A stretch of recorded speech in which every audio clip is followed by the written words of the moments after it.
Happy Devil's Tuesday. This is The Woo Report. The Woo Report. Episode 338, the Morning Woo Edition. Streaming live on Facebook Live, YouTube Live, Twitter Live, and Twitch on the Let's Go Devils Network. Coming to you live from the Primetime Radio Studios bunker in an undisclosed location in New Jersey on this beautiful Tuesday morning. Wow. It's cloudy skies, blue skies. It's warm temperature. Seeing fans filing in on the YouTube Live. Dev Fan, Morning Sam, hope all is well in Woo Land. Supernova says morning all. Today we're going to be talking about the importance of having good leadership on the New Jersey Devils. Because I think it's something that's underrated, that gets lost in translation in the world of analytics, in the world of numbers, especially with sports betting being legalized. There's a lot of numbers. But when you're talking about winning championships and you're talking about winning Stanley Cups specifically, leadership often is not, you can't put a number on leadership. You can't put a metric on leadership. And if you remember, Brendan Smith, when he came to the New Jersey Devils, I read Christy Flannery's article in the Hockey News. Christy Flannery, good friend of the podcast, had her on a couple times on the State of the Fan Address. She wrote an article about Brendan Smith. And during the exit interviews, Kevin Ball was praising Brendan Smith. And Brendan Smith has got he's in a difficult position that we don't realize as fans. That he was brought in to bring leadership to the New Jersey Devils like he did with the New York Rangers. But he's actually making the sacrifice of teaching these young kids before they take his job, his playing time. And that's a hard thing to do as a professional hockey player in the National Hockey League. That you've worked so hard all your life to make it to the big time. Only right now in his stage of his career, Brendan Smith, age 34, to give away the knowledge and help his teammates out for the goal of not only bettering his team, but to win the Stanley Cup.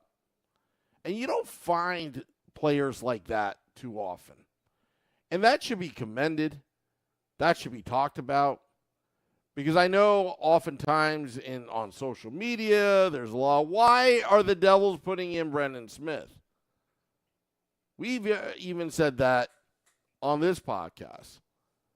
But when you win the Stanley Cup, it's a team concept. And Brendan Smith brings that good leadership, just like what most had talked about signing Andre Palat as well, is that leadership.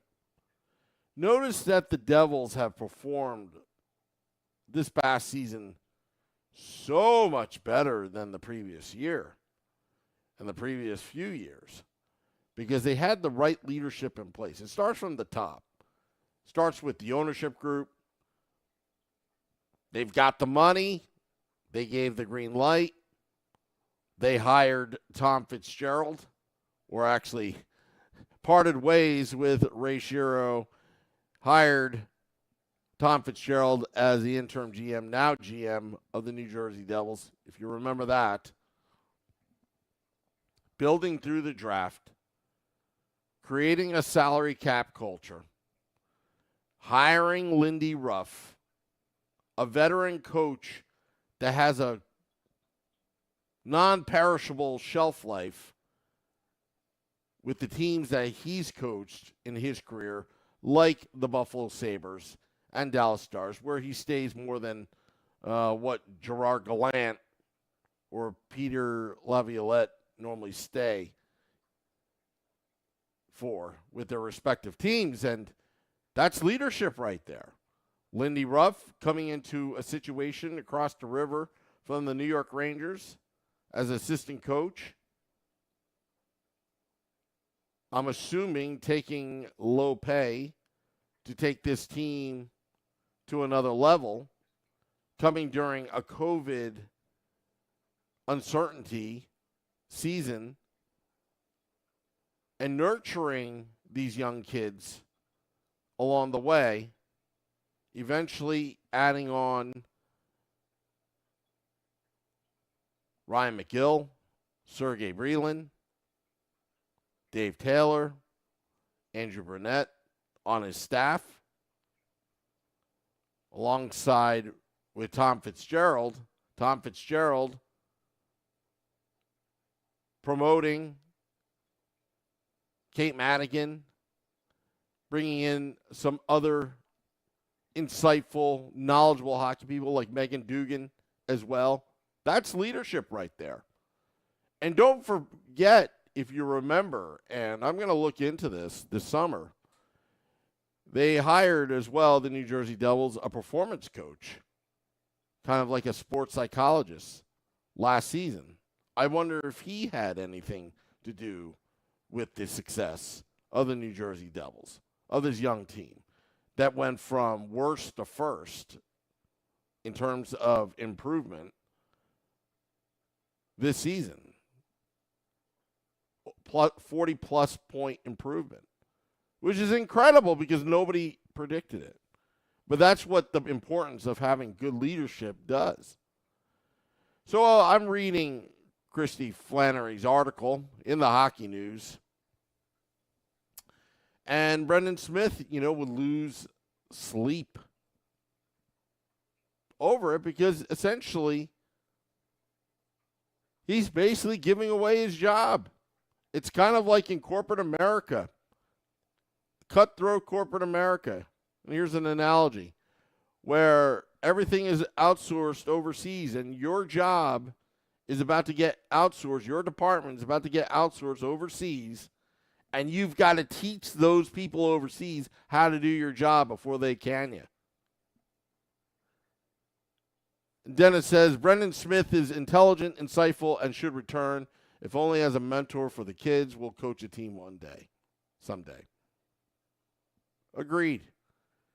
But that sacrifice for the betterment of the team is infectious and contagious. We saw this in the playoffs. Players who at times I thought were kind of a little wimpy in the regular season, sacrificing their body. Kevin Ball was a wrecking ball, sacrificing his body to block shots. Same with Ryan Graves. John Marino gets a puck to the face. Then his teammate gets a penalty. Siegenthaler in the box. You're down to 5 defensemen. You got to put your best penalty killer out there. Get some gauze, tape him up. John Marino was out on that last penalty kill, doing all he can for the betterment of the team. The sacrifices. By the way, happy belated birthday to Ryan Graves and John Marino yesterday, the pairing. Two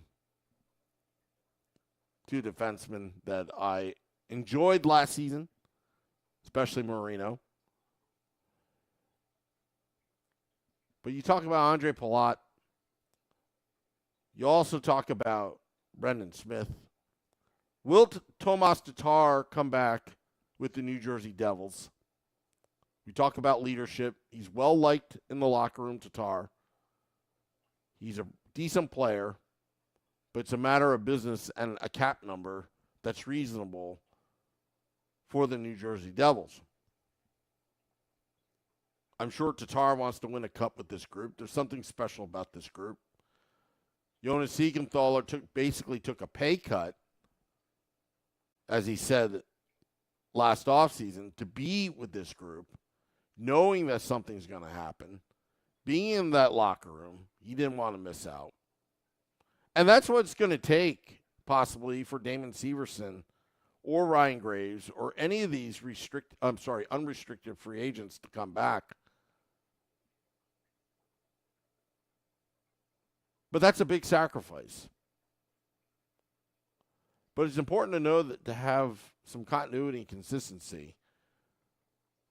But it's also a business that has Luke Hughes and Simon Nemec waiting in the wings to take a pairing. There's only 3 pairings, or if you want to go 7D, like Lindy did in the playoffs. Where will they fit? And those are the answers that Tom Fitzgerald are going to need to answer during this offseason. There are some guys that are coming off the books that, I wish they could stay, but you can't add players to the roster without subtracting. And that's the unfortunate part of the business of hockey operations. Felix, like Tatar and Haula. Yes, Eric Haula. Definitely having a good influence on Jack Hughes. Jack Hughes having a career year, 99 points. Basically said in his exit interview, look, all these years everyone thought I was a bust. Well, you know what? I don't care. I'm here. And he's looking like the best player in the 2019 NHL entry draft. But Tatar is a different story because just like Nico Hischier coming to the New Jersey Devils via first overall in 2017, if you remember, Ray Shero traded for Mirko Mueller, fellow countryman. I think that may have part of the decision maker Tatar and Nemec. That Tatar could stay for another 2 or 3 years. And I wouldn't mind that. It's just a matter of what number. Can you fit Haula with that as well? You're going to have to make some sacrifices, but you do have the advantage that if Severson and Graves walk and find richer pastures elsewhere, which I don't blame them,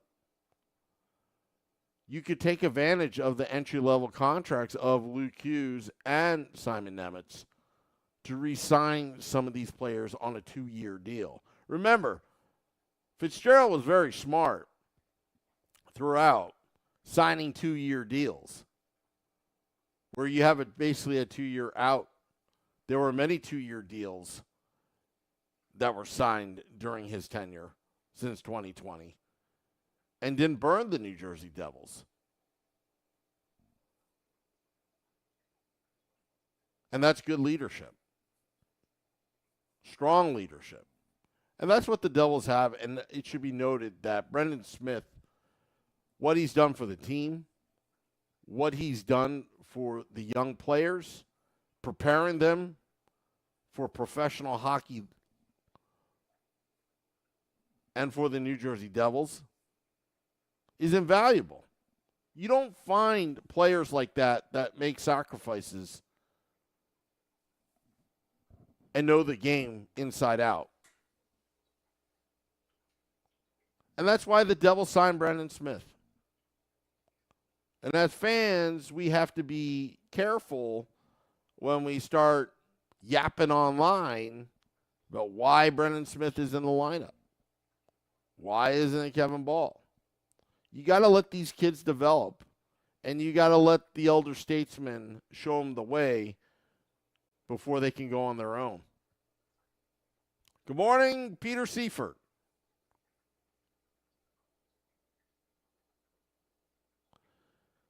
Felix says, I think some of these guys will return because they've moved around so much and they want to win. Hello to R. Nunez. Yeah, I completely agree. I think a lot of these players want to win. And this season should give every single New Jersey Devil player and fans some confidence that the expectations is really to get to the Eastern Conference Finals and get to the Stanley Cup Finals next season. Why not?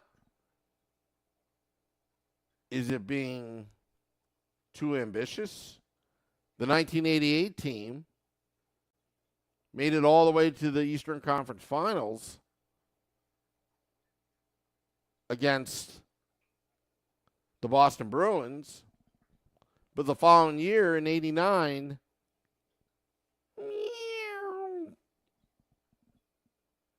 the Devils sucked. But it was the beginning, the building blocks of a dynasty when Brendan Shanahan left to go to the St. Louis Blues. And in compensation, the Devils received Scott Stevens. Will there be a pivot like that? Probably not. It's a different era. Peter says, that Foot needs to make the team. Could he provide the grit on the first line?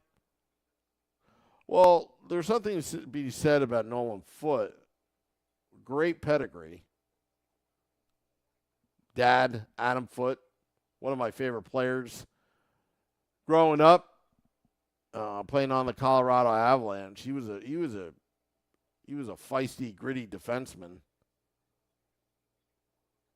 Nolan Foote coming via trade of the Blake Coleman trade, which is now really Nolan Foote and part of Timo Meier.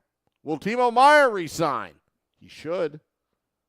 But I want him to resign to a long-term deal. Bringing the Swiss connection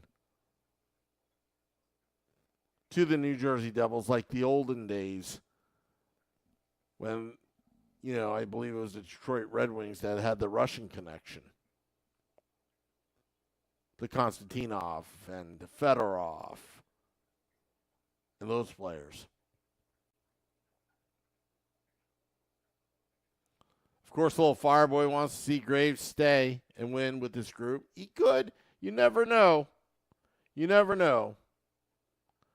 But on July 1st, we'll have all the updates and latest coverage of Free Agent Frenzy. Also, June 28th, the NHL Draft. I believe it's June 28th, Wednesday. We're going to be hanging out. We're just finalizing plans, but we'll be hanging out at a bar. We're thinking it's Enzo's in Hackettstown, New Jersey. Just hanging out with the Hockey on Tap guys. Talking a little Devils hockey. A little bit of NHL. All that jazz.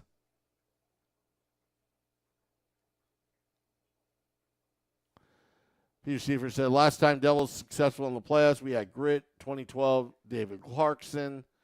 He lit it up. Yeah, even Zach Parise was a gritty player as well.